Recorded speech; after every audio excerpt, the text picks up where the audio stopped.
Well, hello web travelers, this is Steve of the Desert Wasteland on Facebook, and I welcome you to my bedroom on this Saturday. I've got a big Maine Coon cat here, and then I've got a nice little tiger cat right there. Oh, she's something. Are you talking for the camera?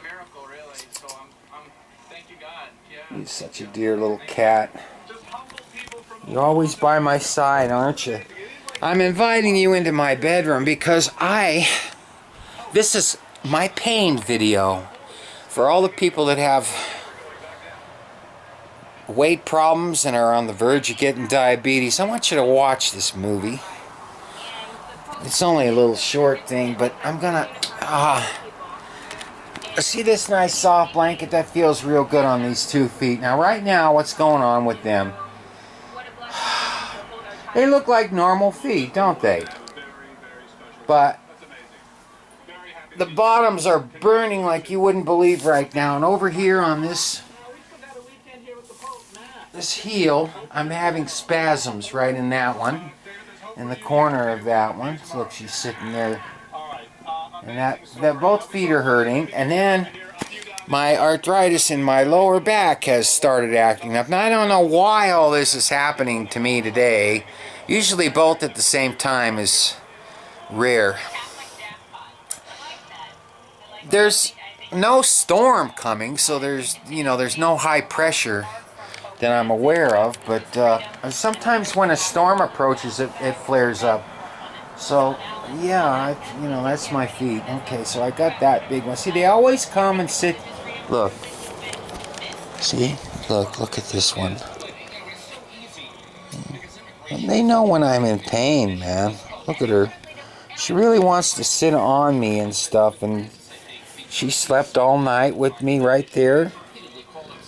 Right in that little spot right there, right next to me, all stretched out. And whenever I reached to touch her, she purred, turned over on her back, and let me scratch her belly.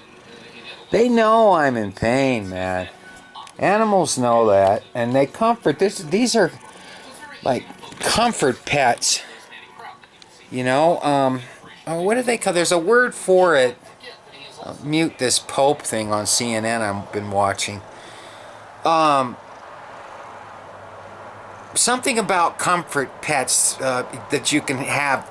You don't have to pay pet deposits when you have designated comfort pets, that for people that are hurting and sick and stuff. And I've never taken advantage of that. I don't know. I guess I'm stupid, but maybe in the future I will if I ever move. Which, with the recent homicide here and the suicide over in the other apartment, it's got me all spooked about this place. So the problem is getting money to do it. I'm not going to be able to lift. See that big dresser over there? That son of a bitch is heavy, even with the drawers out. Okay, and then I've got that big heavy bookcase there, look. And then not to even think about the living room, and then that huge mirror. That thing is heavy. And then of course my mattress. That is very heavy. It takes 2 people really to lift the mattress is very, very heavy, but the box spring is light. Something, I used to work in a warehouse, a medical supply warehouse, and I was what was called the warehouse coordinator, and I controlled the inventory and kept track of it, made sure there was nothing missing and stuff. And I did that for 1983 to 1989, okay? And I was so good at that. My office, they had several offices around the country, and I won an award for the best. All my inventory was there, and it was very important to keep the inventory because it was worth thousands of dollars. You know what we sold was we sold artificial knees and hip implants and all doctors stuff to install the knees, doctors' instruments. Plus the little plates when you have a fracture after a car accident, your bone in your face, for example, is all messed up. We would sell all kinds of little tiny little pieces, and they each had a number on them, and they were worth a lot of money. And I did that for all those years, and they even sent me to their main plant where they poured the metal and showed the whole process. We went through classes and set me up in the Hilton Hotel. I used to go down to Los Angeles, fly down a few times a year, and they would treat me like a star, you know, and because I was so good at it. I was really, really good. And the point of all of this was I used to be able to pick up 75 to 85 pounds for me, because I'm just, you know, kind of, I'm stocky, but I've never been a bodybuilder or weightlifter. You know, some guys would laugh at that and go, I can pick up 200 pounds or 150 something. Well, hey, I'm not big stature. And 80 pounds was a hell of a lot. Try picking up 80 pounds sometimes. You know what, right now, with this illness that I have, has sucked all the life out of me. I can't even pick up a 20. I struggle to pick up a 20-pound box of cat litter. Yeah, after being so strong. Oh, I used to climb up on shelves and ladders and you know, move the warehouse shelves around and organize things. My boss was always pleased with me. I just loved that job, you know. It was a 7-day-a-week thing. I carried a pager, and I talked to doctors on the phone in emergencies, and would go to the warehouse at night to get stuff and take to the hospital and all that stuff. It was a really, you had to think, and then I shipped stuff around. Of course, there were co-workers there, you know, an old guy, and then another guy, and then a girl did all the computer stuff, you know, the orders and things we had in the office, and but you know, I shipped a lot of stuff and put things on airplanes and checked. I knew all the flights when they were coming and going. And Greyhound buses and couriers and things all over the Bay Area, all the way over the state of California and to the Midwest. Other warehouses would borrow our stuff. And it was a really, really a high intensity job and stuff. But by 1989, I was tired of that. I wanted to do something different. I was tired of that pager. I could never take a vacation. I was so depended on all the time. They loved me, you know, but I gave it up, and then I started working in an office and doing legal word processing, which basically entails doing all of those court documents that are filed. They have to be typed and laid out in a very certain way, or the court clerk will reject it. And so lawyers would dictate stuff, and I'd transcribe it and set up the pleadings. That's what they were called. Oh, I did PowerPoint, and I did all kinds of graphic stuff, and I mean everything, you know. So those were exciting years too. I did all that in the 30 years that I was working. And so I was always a person that was always dependent on, and I had to multitask, and I had to be on my feet, and I had to have the answers. And now I'm kind of like laid up now with this, and then with my, you know, with my diabetes and everything going on, and then the AIDS. I don't have HIV. I have full-blown AIDS, and I've had it since 2004. I don't know how I got it. I went out one time in the year with somebody and got loaded and smoked dope and things that people do, and let my defenses down, and look what happened. And I didn't even know I was carrying the virus until, you know, I got like this bad cold, and it kept getting worse and worse, and it was really weakening me.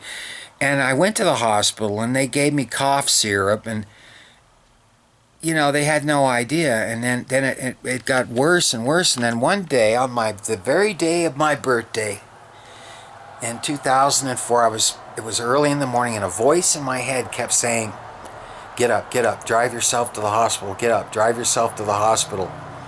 And it kept at me, you know. And I did. I got in my car and I drove, and I found I had this pneumocystis pneumonia. It's really bad. It's nasty, and that my immune system was like 4 on the blood when they check it, CD4. That's what they told me, which is very. I mean, you're just laid right open, and they kept telling me I was gonna die if I didn't, listen to them and do this and that. And I kept telling them, look, I'm not gonna die. I didn't really take it all that serious until they came in and told me, look, you have AIDS. And I go, what? I didn't believe myself. And you've made a mistake. You can't possibly. I can't. I don't go out. I'm not I wasn't that, doing that stuff, I was too busy working at my job. I don't have time to go out and, socialize with people and do all that stuff, when the kind of job that I had. And then, no, but it was true. And so it can happen to anybody. And I never had any trouble with diabetes or any health problems at all before that, okay? All of a sudden, all these other things, diabetes, high triglycerides, cholesterol problems, all these weird things started happening afterwards to try to kill me. But, I have lived now for almost 11 years with it. 2015, yeah. 11 years. Next year will be 12. And I've been really careful, but they told me the first thing that you have to do when you're ill with that, anyway, is you can't have any stress, because stress creates physical problems. You cannot have stress. And I kept getting sick. I had shingles on my face right up here. Oh, it was horrible. And all these really weird sicknesses like mini flus and things, they kept happening, and I kept missing a lot of time from work. So I finally, I told my doctor, and he released me, and he told me to just focus on getting well. That the kind of work that I do, I couldn't. I mean, it was awful. So all these years I've been suffering with these things, and ups and down. My weight has increased. I don't know why. I was always really a slim kind of guy. 32-inch waist, give or take, over the years. Wear size small to medium undershorts. And, and then all this got me. So, but what you think that you don't want to do is, the Pope, keep your weight down. Please keep your weight down. Don't get diabetes. Do not get it. Keep your weight down. Look at all the labels on all the stuff you're buying. Look at the sugar content. They're putting sugar in everything that we eat. Everything. Even a spaghetti sauce in a bottle. Who puts sugar in spaghetti sauce? That's just not. You don't need sugar in it to make it taste good if you know how to make it. So, but yeah, the worst thing of all that I wouldn't wish on anybody, though, is neuropathy. Now, I've taken my I'm sorry about the jiggity camera thing here. I've taken my pills. Okay, they're starting to kick in. See, these are the pills for just the neuropathy. There's a Lyrica there, gabapentin, and some pain stuff, and then those are all my other pills and things sitting there in my insulin pens. And it's hard to keep track of everything, but please, please, please keep your weight down. Just go for a walk, ride a bike every day. Your weight will go down. Don't get this. Listen to me. I'm pleading with you. Don't get it. Okay, this is Steve of the Desert Wasteland on Facebook and fringe.com, a creepy weird news site with weird stuff on it. So, enjoy. And thanks for watching this kind of long little chit-chat. I just wanted to talk for a change, and kind of pour my heart out, because this is a serious thing. It's a crisis right now. The obesity and diabetes, it's a crisis in America, man. You just gotta change your ways. So, and eating. Okay, bye.